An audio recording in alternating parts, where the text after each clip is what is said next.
आप सभी का आपके अपने channel geography with disease art में स्वागत है। पेश है फास्ट रिवीजन पार्ट 5 लघुतरात्मक प्रश्नोत्तर पार्ट 2। ये कक्षा 12 भूगोल की जो सेकंड किताब है उससे शुरू है। इसमें हम लघुतरात्मक प्रश्न करेंगे। पेश है पहला प्रश्न, नगरीय बस्तियों के वर्गीकरण का आधार लिखिए। उत्तर, जनसंख्या का आकार। 2, व्यवसायिक संरचना। 3, प्रशासन। प्रश्न 2, भारत के कुछ राज्यों में श्रम सहभागिता दर ऊंची क्यों है? उत्तर, आर्थिक विकास के निम्न स्तर वाले राज्यों में श्रम सहभागिता दर ऊंची है क्योंकि पिछड़े राज्यों में निर्वाह की आर्थिक क्रियाओं को पूरा करने के लिए अधिक श्रमिकों की आवश्यकता पड़ती है। प्रश्न 3, भारत में जनसंख्या वितरण को प्रभावित करने वाले कारकों में किन्हीं एक कारक की विवेचना कीजिए। उत्तर, भारत में जनसंख्या वितरण को प्रभावित करने वाले अनेक कारकों में जलवायु, धरातलीय स्वरूप, नगरीकरण, कृषि योग्य भूमि की उपलब्धता आदि है। नंबर 1 है जलवायु। अनुकूल जलवायु वाले क्षेत्र में जनसंख्या वितरण में संगतता पाई जाती है, जबकि कठोर जलवायु वाले क्षेत्रों में जनसंख्या वितरण विरल पाया जाता है, जैसे थार मरुस्थल।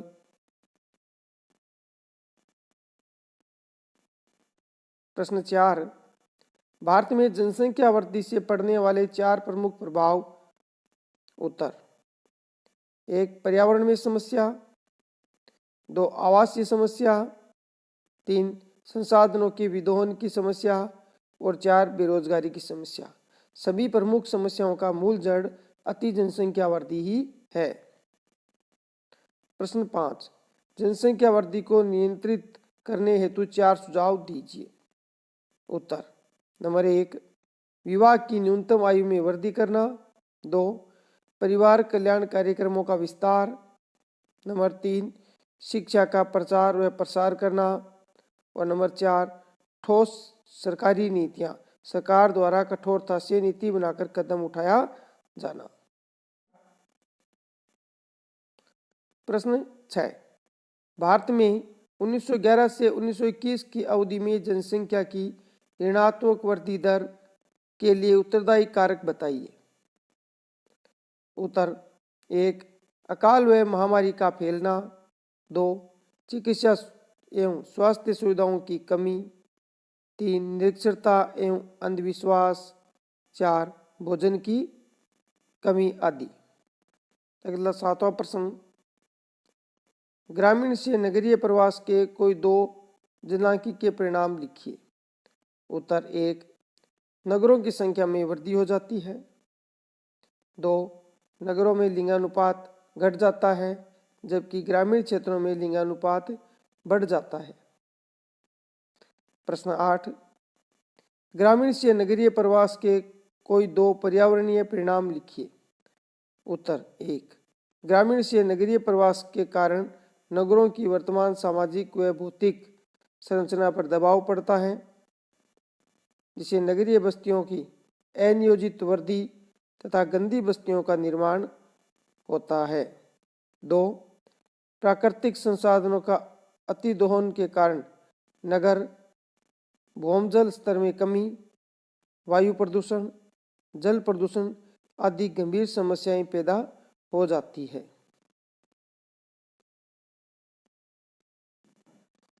प्रश्न 9, हुंडी क्या है? उत्तर, अंतर्राष्ट्रीय व अंतर्देशीय प्रवासियों द्वारा अपनी मूल स्थान अथवा निवास स्थान को भेजी जाने वाली धनराशि हुंडी कहलाती है। प्रश्न 10, अंतर्राष्ट्रीय प्रवास क्या है? भारत में अंतर्राष्ट्रीय प्रवास के कोई 2 कारण बताइए। उत्तर, एक देश से दूसरे देश में होने वाला प्रवास अंतर्राष्ट्रीय प्रवास कहलाता है। इसके कारण नंबर 1, धार्मिक एवं सामाजिक कारण। दूसरा, राजनीतिक कारण। अगला क्वेश्चन 11वां, प्रवास के सामाजिक परिणाम बताइए। उत्तर 1।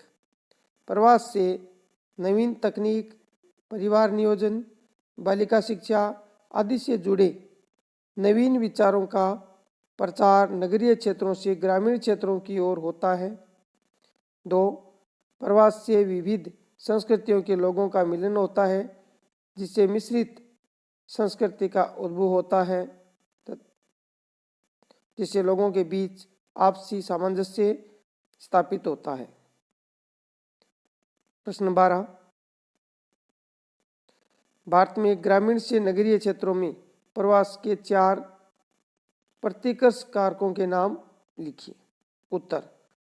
प्रतिकर्ष कारक गरीबी, बाढ़ों का आना, स्वास्थ्य सुविधाओं की कमी, नंबर 4 शिक्षा अवसरों की कमी या कह सकते हैं उच्च शिक्षा की कमी। प्रश्न 13। देश के कौन से राज्य आंतरिक प्रवास के लिए प्रवासियों को सर्वाधिक आकर्षित करते हैं? उत्तर। भारत में महाराष्ट्र, दिल्ली, गुजरात और हरियाणा आदि राज्य प्रवासियों को सर्वाधिक संख्या में आकर्षित करते हैं। प्रश्न 14। जनसंख्या के आधार पर नगरों का भारत में जो वर्गीकरण है वह प्रस्तुत कीजिए। उत्तर। जनसंख्या और इधर नगर। 1 लाख से 10 लाख तक जनसंख्या वाला नगर कहलाता है। 10 लाख से 50 लाख वाला महानगर कहलाता है और 50 लाख से अधिक जनसंख्या वाला मेगा नगर कहलाता है। प्रश्न 15। प्रकार्यात्मक क्षेत्र के आधार पर नगरों का वर्गीकरण कीजिए। उत्तर। प्रकार्यात्मक आधार पर नगरों का वर्गीकरण निम्न प्रकार से किया गया है। नंबर 1 प्रशासनिक नगर, राजधानियां नगर। औद्योगिक नगर, जहां उद्योग स्थापित किए गए हैं। खनन नगर, खनन क्षेत्रों में विकसित नगर। परिवहन नगर, परिवहन की अच्छी सुविधाएं वाले नगर। पतन नगर, बंदरगाह स्थापित है जहां वे पतन नगर। पर्यटन नगर, पर्यटकों को आकर्षित करने वाले स्थान नगरों के रूप में विकसित हुए तो पर्यटन नगर कहलाए। शैक्षिक नगर, जहाँ शिक्षा सुविधाएं अच्छी है, लोग दूर दूर से पढ़ने के लिए आते हैं, शैक्षिक नगर। प्रश्न 17। साझा संपत्ति संसाधनों पर टिप्पणी लिखिए। उत्तर। ग्राम पंचायत या राज्य सरकार के स्वामित्व वाली भूमि को साझा संपत्ति संसाधन कहा जाता है। सामुदायिक वन, चरागाह तथा अन्य सार्वजनिक क्षेत्र साझा संपत्ति के उदाहरण हैं। साझा संपत्ति संसाधन पशुओं के लिए चारा, घरेलू उपयोग के लिए ईंधन, लकड़ी तथा साथ ही अन्य वन उत्पाद जैसे फल, रेशे, गिरी, औषधि पौधे आदि उपलब्ध कराती है। महिलाओं के लिए इन भूमियों का विशेष महत्व है, क्योंकि ग्रामीण इलाकों में चारा व ईंधन, लकड़ी के एकत्रीकरण की जिम्मेदारी इन्हीं पर होती है। प्रश्न 18। वर्तमान भारतीय कृषि में अत्यधिक ऋणग्रस्तता किसानों की आत्महत्या का कारण बनता जा रहा है, स्पष्ट करो। अथवा अत्यधिक ऋणग्रस्तता के क्या गंभीर परिणाम हैं? तो उत्तर। भारतीय कृषक कृषि में पर्याप्त निवेश करने में असमर्थ होने तथा कृषि में कम होती आय व फसलों के खराब हो जाने से अत्यधिक ऋणग्रस्त हो जाते हैं। महाजनों तथा विविध वित्तीय संस्थानों का कर्जा न चुका पाने की स्थिति में प्रतिवर्ष हजारों कृषक आत्महत्या कर लेते हैं। वस्तुतः हमारा ये मानना है कि देश के विभिन्न राज्यों में किसानों द्वारा आत्महत्या ऋणग्रस्तता का परिणाम है। प्रश्न 19। भारत में भू उपयोग परिवर्तन के कारणों की विवेचना करो। उत्तर। भारत में भू उपयोग परिवर्तन के निम्नलिखित कारण हैं। पहला, अर्थव्यवस्था का आकार समय के साथ बढ़ता है, जो बढ़ती जनसंख्या, बदलते आय स्तर, उपलब्ध प्रौद्योगिकी कारकों पर निर्भर है। परिणाम स्वरूप समय के साथ भूमि पर दबाव बढ़ता जाता है तथा सीमांत भूमि को भी प्रयोग में लाया जाता है। 2, समय के साथ अर्थव्यवस्था की संरचना में बदलाव आता है या होता है। द्वितीय व तृतीय सेक्टरों में प्राथमिक सेक्टर की अपेक्षा अधिक तीव्रता से वृद्धि होती है और इस प्रक्रिया में कृषि भूमि गैर कृषि संबंधित कार्यों में प्रयुक्त होती है। 3. समय के साथ कृषि क्रियाकलापों का अर्थव्यवस्था में योगदान कम होता जाता है। प्रश्न 20. भू संसाधनों का महत्व उन लोगों के लिए अधिक है जिनकी आजीविका कृषि पर निर्भर है, स्पष्ट करो। उत्तर: द्वितीय व तृतीय आर्थिक क्रियाओं की अपेक्षा कृषि पूर्णतया भूमि पर आधारित है।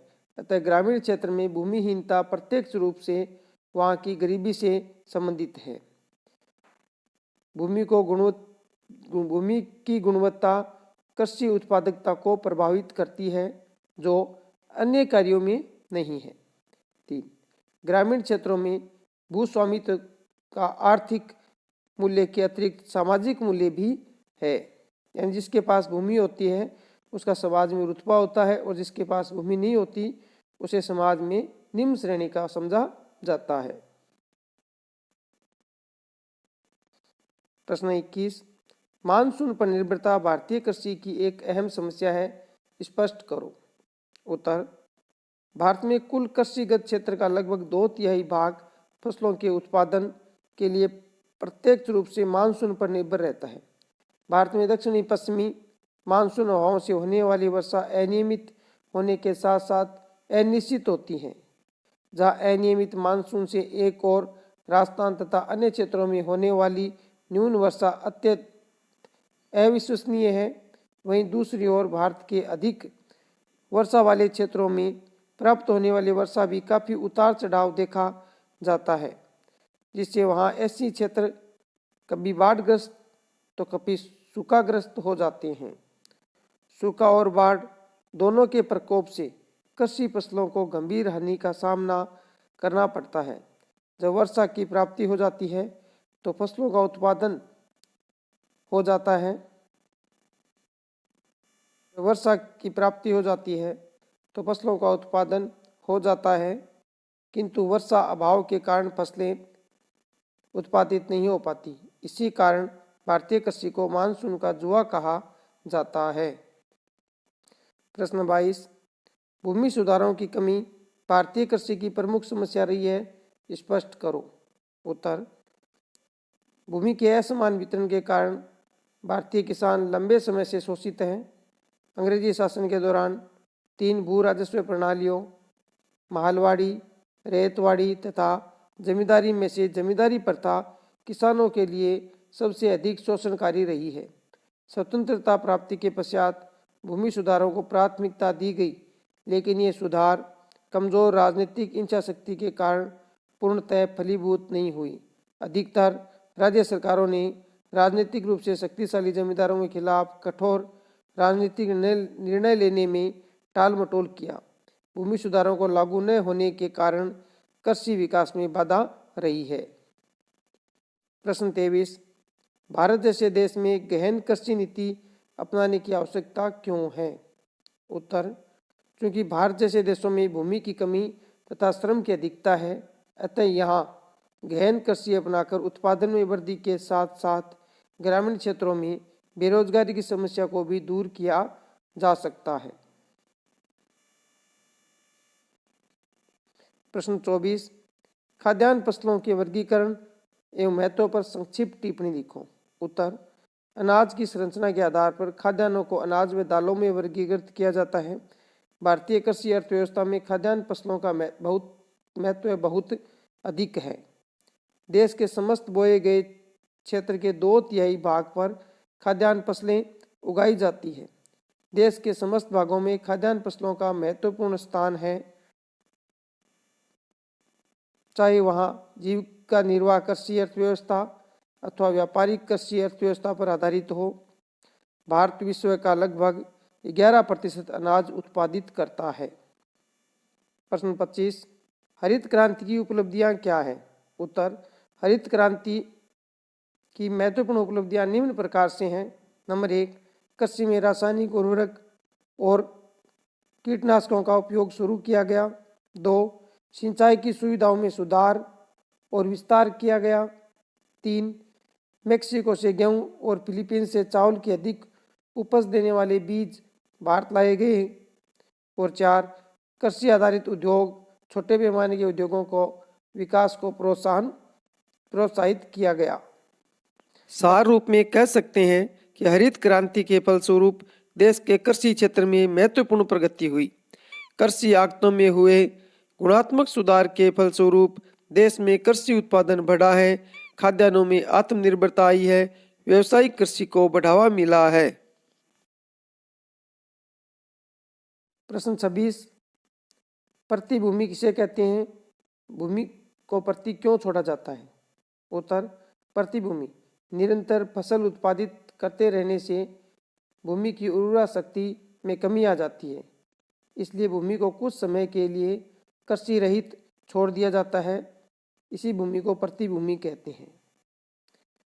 भूमि को प्रति छोड़ने का कारण, भूमि को प्रति इसलिए छोड़ा जाता है जिससे वह अपनी खोई हुई उर्वरता को प्राकृतिक रूप से पुनः प्राप्त कर सके। प्रतिभूमि का हमारी साधारण भाषा में अर्थ होता है अड़ावा छोड़ना। प्रश्न 27, स्वतंत्रता प्राप्ति के पश्चात सरकार ने खाद्यान्न उत्पादन बढ़ाने के लिए कौन से उपाय अपनाए? उत्तर, खाद्यान्न उत्पादन बढ़ाने हेतु निम्न उपाय अपनाए गए। नंबर 1, व्यापारिक फसलों के स्थान पर खाद्यान्न फसलों को उगाना। 2, कृषि गहनता को बढ़ावा देना। 3, कृषि योग्य बंजर तथा प्रतिभूमि को कृषि भूमि में परिवर्तित करना। प्रश्न 28, भारत में निवल बोए गए क्षेत्र में किस प्रकार वृद्धि की जा सकती है? उत्तर, भारत में वृद्धि की सीमित संभावना वाले निवल बोए गए क्षेत्र को भूमि बचत प्रौद्योगिकी विकसित कर बढ़ाया जा सकता है।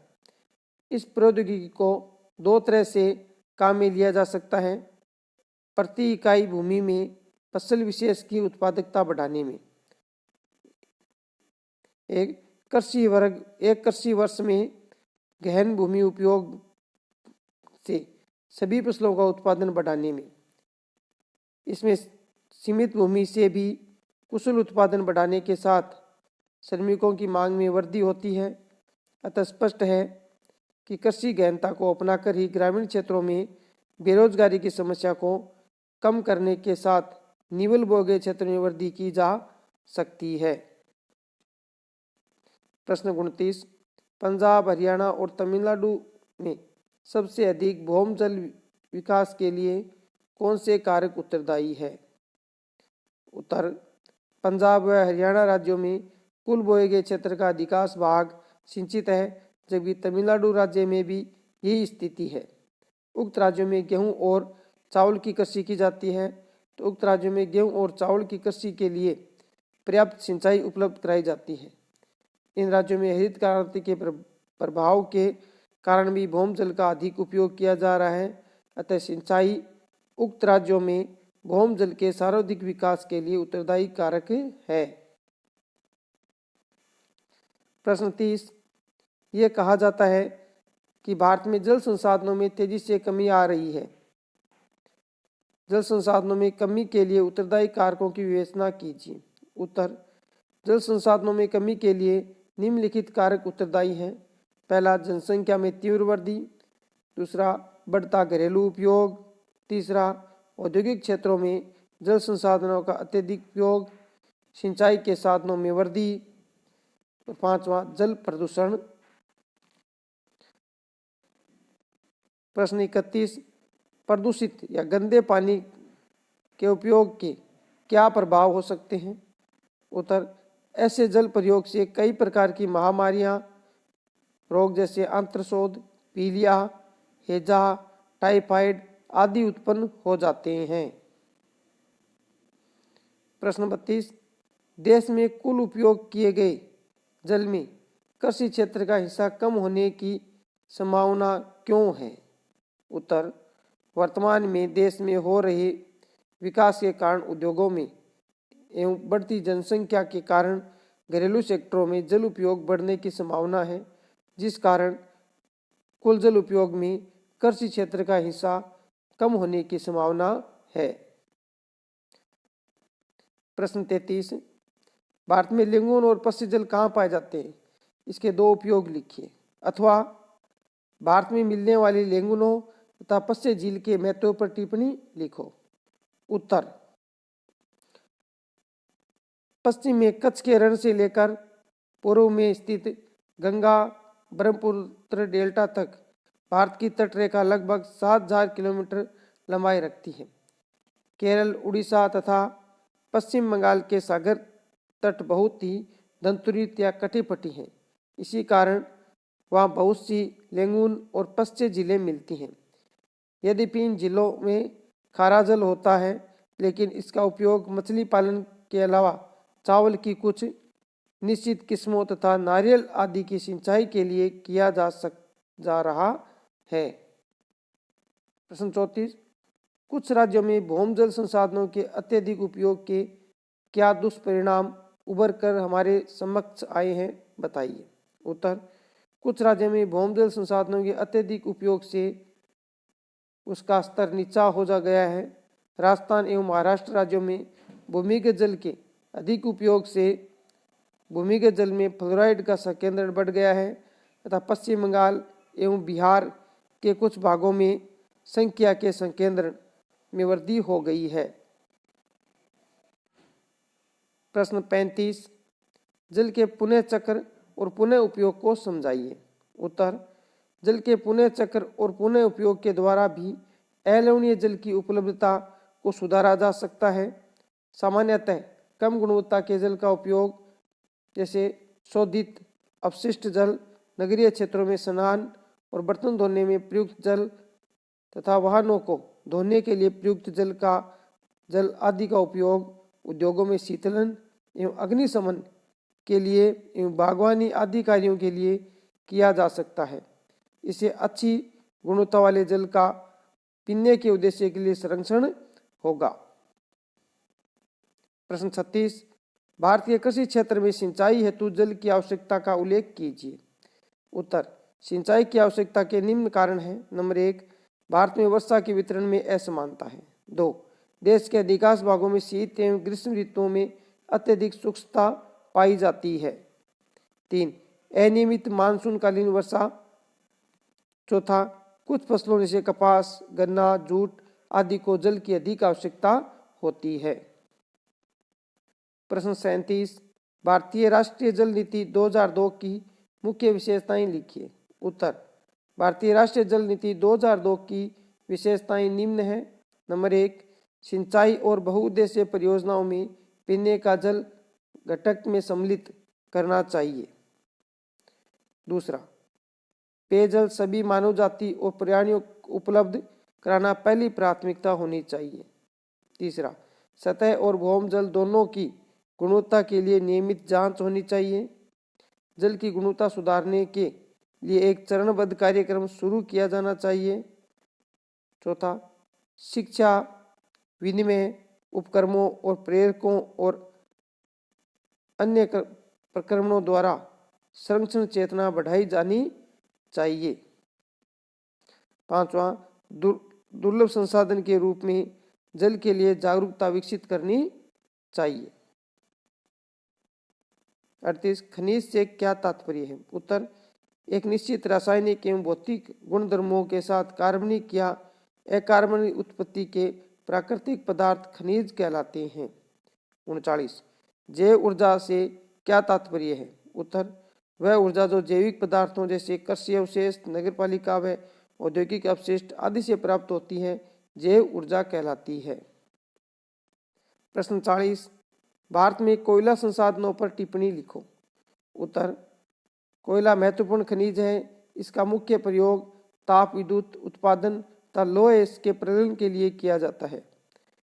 प्रमुख क्षेत्र इसके गोंडवाना क्षेत्र और टर्शरी निक्षेप है। गोंडवाना कोयला जो धातु शोधन कोयला है के प्रमुख संसाधन दामोदर घाटी, जरिया, रानीगंज, बोकारो में स्थित है। ये महत्वपूर्ण कोयला क्षेत्र है। गोदावरी, महानदी, सोन और वर्धा नदी घाटियों में भी इस प्रकार के कोयले के जमाव पाए जाते हैं। टर्शरी कोयला के निक्षेप उत्तरी पूर्वी राज्यों मेघालय, असम, अरुणाचल प्रदेश और नागालैंड में पाए जाते हैं। प्रश्न 41, चीनी उद्योग एक मौसमी उद्योग क्यों है। उत्तर, क्योंकि इस उद्योग के लिए गन्ना कच्चा माल के रूप में काम आता है, जो कि खेत से कटने के 24 घंटे के अंदर ही काम में लेने पर चीनी की अधिक मात्रा प्राप्त होती है। इसके अलावा शुष्क ऋतु में गन्ने को खेत में खड़ा नहीं रखा जा सकता, क्योंकि इससे सुक्रोज की मात्रा कम हो जाती है। इसी कारण चीनी मिलें केवल उसी मौसम में ही कार्य करती है जिसमें गन्ने की फसल काटी जाती है। अतः चीनी उद्योग एक मौसमी उद्योग है। वेरी मोस्ट प्रश्न है ये। प्रश्न 42, स्वच्छंद या स्वतंत्र उद्योग किसे कहते हैं? उत्तर, किसी उद्योग में अनेक प्रकार के कच्चे माल की आवश्यकता होती है, तो ऐसे उद्योगों के स्थानीयकरण में कच्चे माल का कोई प्रभाव नहीं रह जाता तथा इस प्रकार के उद्योग कच्चे माल के उपलब्ध स्थानों की अवहेलना करते हुए किसी भी उपयुक्त स्थल पर स्थापित होने के लिए स्वतंत्र होते हैं। ऐसे उद्योगों को स्वतंत्र या स्वच्छंद उद्योग कहा जाता है, जैसे इलेक्ट्रॉनिक उद्योग, कंप्यूटर उद्योग आदि। प्रश्न 43, स्वर्णिम चतुर्भुज परियोजना पर टिप्पणी लिखिए। उत्तर, इस परियोजना में 5846 किलोमीटर लंबी 4 से 6 लेन वाले उच्च संघनता के यातायात गलियारे को शामिल है, जो देश के 4 विशाल महानगरों दिल्ली, मुंबई, चेन्नई व कोलकाता को जोड़ते हैं। स्वर्णिम चतुर्भुज के निर्माण के साथ भारत के इन महानगरों के बीच समय, दूरी तथा यातायात की लागत महत्वपूर्ण रूप से कम हो चुकी है। प्रश्न 44, उत्तर दक्षिण तथा उत्तर पश्चिम गलियारा किन किन नगरों को जोड़ता है? उत्तर, उत्तर में श्रीनगर को और दक्षिण के कन्याकुमारी के साथ, वहीं पूर्व में सिलचर को पश्चिम के पोरबंदर के साथ जोड़ता है। प्रश्न 45, भारतीय रेल को रेल पटरियों की चौड़ाई के आधार पर कितने वर्गों में वर्गीकृत किया गया है? उत्तर, 3 भागों में। पहला, बड़ी लाइन ब्रॉड गेज में पटरियों के बीच की दूरी 1.61 मीटर होती है। वहीं दूसरी मीटर लाइन, इसमें पटरियों के बीच की दूरी 1 मीटर होती है। तीसरी छोटी लाइन, इसमें पटरियों के बीच की दूरी 0.61 मीटर होती है। प्रश्न 46, प्रस्तावित भारतमाला योजना के उद्देश्य लिखिए। उत्तर, तटवर्ती भागों से लगे हुए राज्यों की सड़कों का विकास करना। 2, पिछड़े इलाकों, धार्मिक पर्यटन स्थलों को जोड़ने की योजना। 3, सेतु भारत परियोजना के अंतर्गत 1500 बड़े पुलों व 200 रेल ओवर ब्रिज तथा अंडर ब्रिज का निर्माण करना। 4, लगभग 900 किलोमीटर के नए घोषित किए गए राष्ट्रीय राजमार्गों के विकास के लिए जिला मुख्यालय जोड़ने की योजना है। प्रश्न 47, भारत में पाइपलाइनों के परिवहन के साधन के रूप में लाभ बताइए। उत्तर, ऊर्जा खपत में कमी आएगी। 2, ये सस्ता परिवहन का साधन। 3, इसके माध्यम से निर्बाध आपूर्ति होती है। 4, अन्य परिवहन के साधनों पर दबाव कम करती है। प्रश्न 48, उपग्रह संचार पर टिप्पणी लिखिए। उत्तर, उपग्रह संचार एक आधुनिकतम साधन है। उपग्रह के उपयोग से एक विस्तृत क्षेत्र का सतत व सामाजिक दृश्य प्राप्त होने के कारण उपग्रह संचार अधिक एवं सामरिक कार्यों से वर्तमान में बहुत महत्वपूर्ण हो गया है। उपग्रह से प्राप्त चित्रों का मौसम के पूर्वानुमान, प्राकृतिक आपदाओं की निगरानी और सीमा क्षेत्रों की चौकसी के लिए उपयोग किया जा रहा है।